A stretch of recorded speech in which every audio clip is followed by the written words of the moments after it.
छठी कहानी, search for happiness. भगवान बुद्ध के पास एक अश्वेत रंग की, साधारण भाषा में बोलते हैं थोड़े सांवले काले से रंग की एक लड़की आई। बोले मैं बहुत दुखी हूं क्योंकि मैं इतनी बदसूरत हूं, मैं बहुत दुखी हूं, मैं क्या करूं, मैं कैसे आनंद को प्राप्त करूं, कैसे मैं खुश हो जाऊं, मुझे खुश होने का उपाय दीजिए। इतनी अगलीनेस, इतना गंदा मेरा चेहरा है, मैं काली हूं, भद्दी लगती हूं, इसलिए मैं दुखी हूं, मेरे दुख को समाप्त करिए, मेरे को मुझे कोई रास्ता दिखाइए। भगवान बुद्ध मुस्कुराए, बोले मैं रास्ता दिखाना चाहूंगा, पर मेरा एक काम करिए, जाइए किसी ऐसे आदमी को पकड़ के मेरे पास ले आइए जिसके जीवन में कोई दुख ना हो और बहुत खुश हो। बोले बहुत आसान है। बोले कैसे आसान? मैं अपने किसान जिसके यहां काम करती हूं उसके पास जाती हूं, क्योंकि काम मैं करती हूं और कमाता वो है। तो वो किसान के पास गई, बोली मालिक कल भगवान बुद्ध के पास जाना है क्योंकि मुझे किसी ऐसे व्यक्ति को मिलाना है जो हमेशा खुश रहा, उसके जीवन में कोई दुख ना हो। तो मालिक कल आप मेरे साथ चलिए। तो किसान ने बोला कि भाई मैं तो खुद ही बहुत दुखी हूं, मैं कैसे चलूंगा, मैं आपको डिसअपॉइंट नहीं करना चाहता। बोले मालिक आपके पास तो जमीन है, पैसा है, खाना है, आप कैसे खुद दुखी हैं?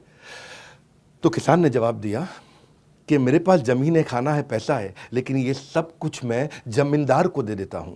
जमींदार मुझसे ले जाता है, उसको किसानी करनी भी नहीं पड़ती, उसको खेती करनी भी नहीं पड़ती और वो कमा लेता है। वो हमसे ज्यादा कमाता, हमसे ज्यादा सुखी है, हम तो उसी के लिए काम कर रहे हैं।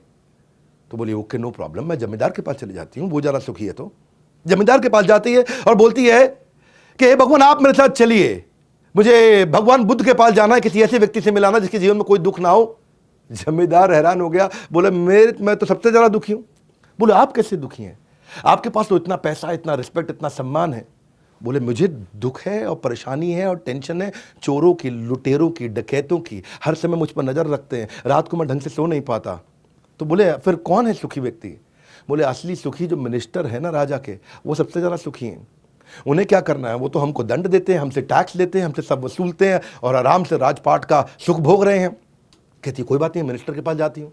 जब मिनिस्टर के पास जाती तो वहां भी यही उत्तर मिलता है उसको कि मुझ पे तो जनता का गुस्सा फूटता है, युद्ध का परिणाम मुझे सब झेलना पड़ता है, इतनी तकलीफ है, जो राजा बोलते करना पड़ता है, कोई छुट्टी नहीं मिलती, 365 दिन काम करना पड़ता है, मैं राजा के साथ जुड़ा हूं लेकिन सारी तकलीफें मुझे को झेलनी पड़ती हैं।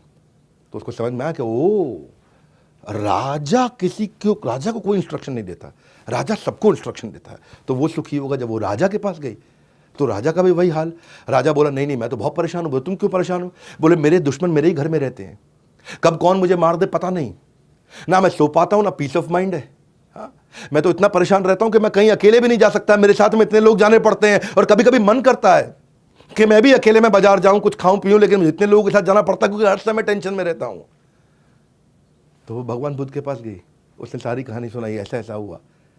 किसान के पास गई, जमींदार के पास गई, मिनिस्टर के पास गई, राजा के पास गई।